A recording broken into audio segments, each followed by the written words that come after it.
মুরাজ্জং রানার সম্পর্ক নিয়ে।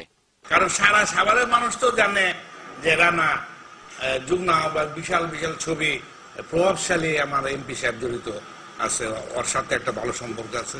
সোহেল রানা সাভার পৌর যুবলীগের সিনিয়র যুগ্ম আহ্বায়ক। এইসব ব্যানার আর বিলবোর্ড তারই প্রমাণ।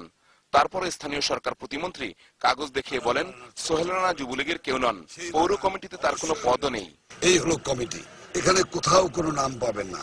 কিন্তু এই কাগজেই ফাঁক রয়েছে, কারণ লক্ষ্য করুন এখানে কোনো তারিখ দেয়া নেই। তড়িঘড়ি করে নতুন কাগজ বানালে যা হয়। আওয়ামী লীগ নেতারা বললেন প্রধানমন্ত্রী শেখ হাসিনাকেও মিথ্যে তথ্য দিয়ে বিভ্রান্ত করেছেন মুরাজ্জং।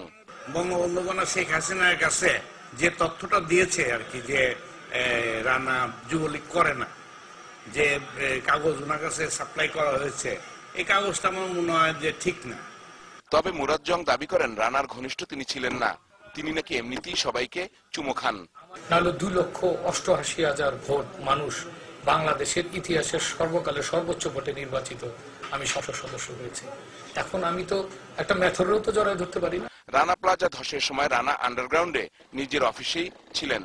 শেষ রক্ষা না হলেও অভিযোগ তাকে উদ্ধার করে পালাতে সহায়তা করেছিল মুরাজ্জং। ও টেলিফোন করছে, জং সাহেব এখানে আসছে, যেভাবেই হোক টেকনিক্যালি ওখান থেকে বের করতে হবে, তাকে হাসপাতালে নিয়ে চিকিৎসা করছে। চিকিৎসার পর এমপি সাহেব তাকে নিয়ে বাসায় দেওয়ার কথা বলে চলে গেছে। মুরাজ্জং এই অভিযোগ অস্বীকার করলেও তিনি যে ঘটনার সময় আশপাশেই ছিলেন তা তার কথাই জানা যায়।